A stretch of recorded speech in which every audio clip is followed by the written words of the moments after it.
Well, yeah, this it's one of those things that you always see on the news, and people that it's happened to, or you hear stories, and you just never really think that it would be your brother, or someone like a family member, close friend. Like you never would think. It's almost like a movie. Like I remember when I got that phone call. It was on Saturday, November 12th, and he got shot at 4:30 in the afternoon.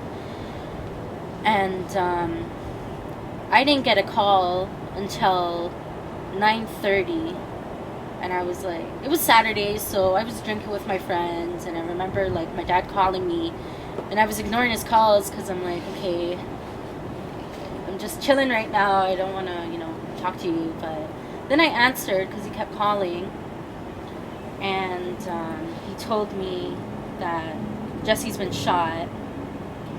And then I kind of just, I remember screaming, and like I dropped my phone, and then I picked it back up, and I'm like, okay, where do I go? Like, what the fuck's going on?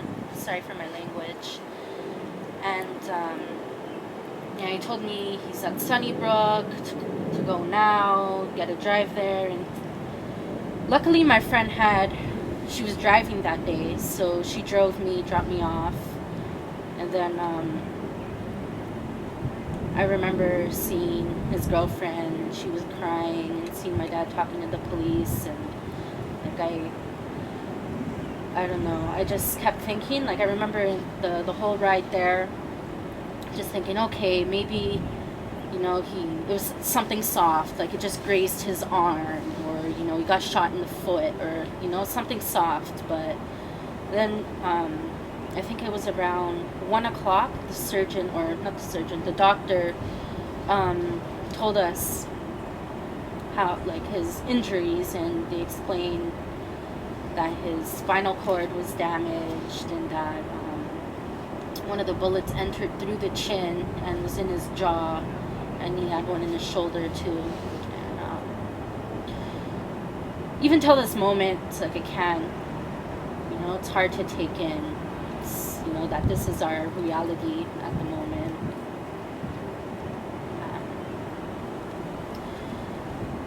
Yeah, it's just really hard, seeing him like that, and just remembering how he was like 2 weeks before it even happened.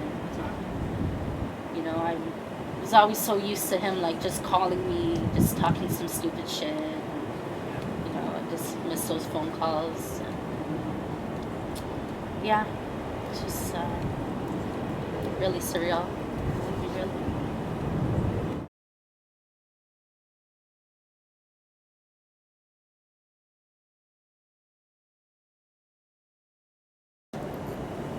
February, actually end of January, he started gaining back his voice again, building up the vocal cords.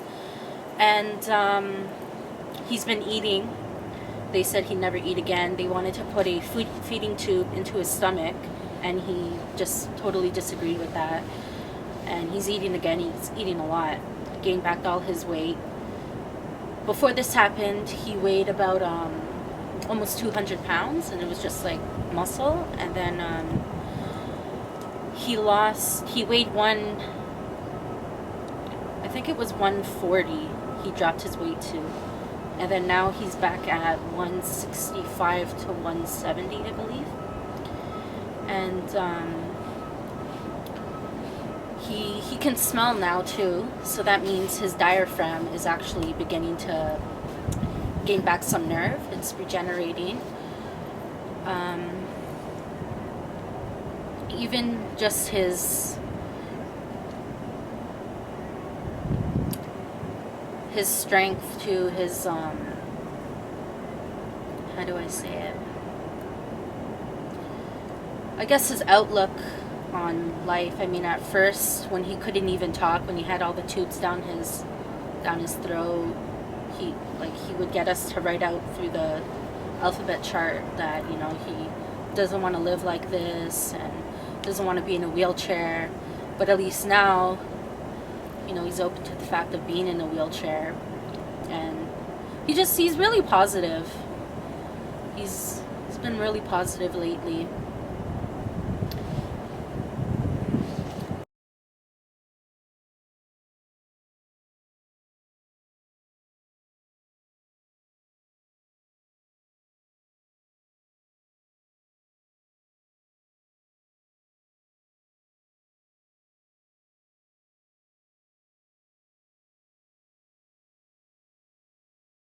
The future, I mean, in the next 5 years, I see him.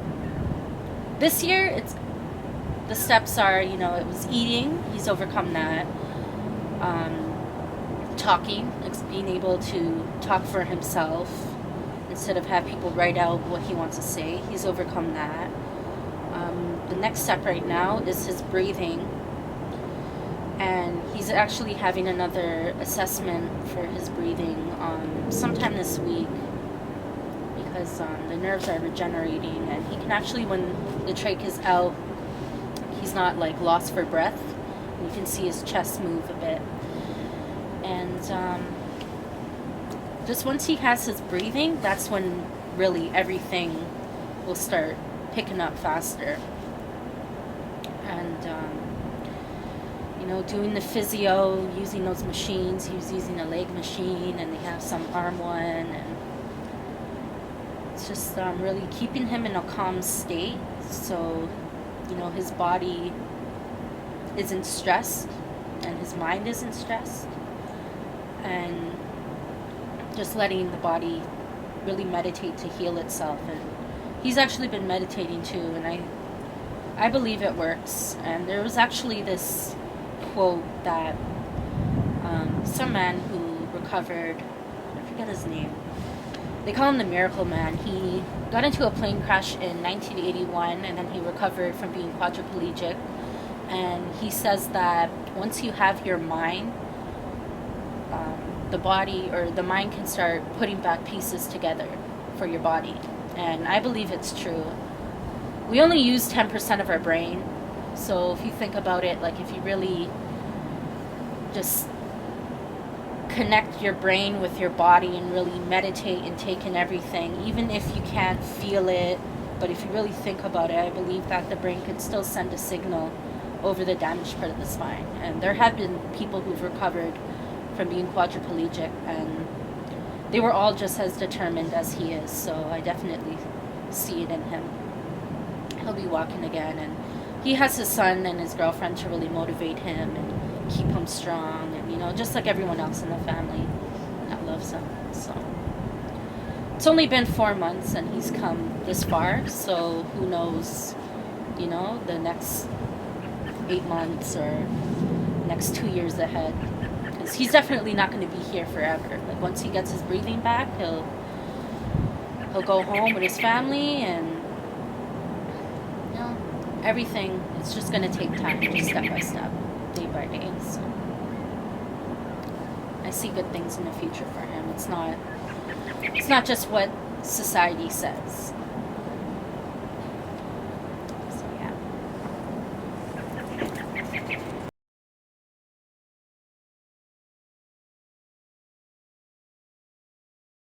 If you can't feel it, but if you really think about it, I believe that the brain can still send a signal over the damaged part of the spine. And there have been people who've recovered from being quadriplegic, and they were all just as determined as he is. So I definitely see it in him.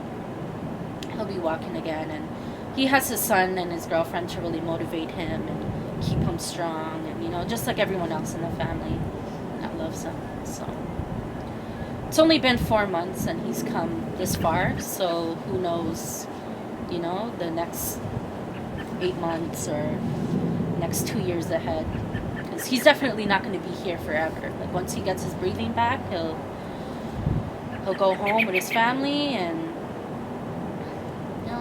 everything, it's just going to take time, just step by step, day by day. So I see good things in the future for him. It's not just what society says.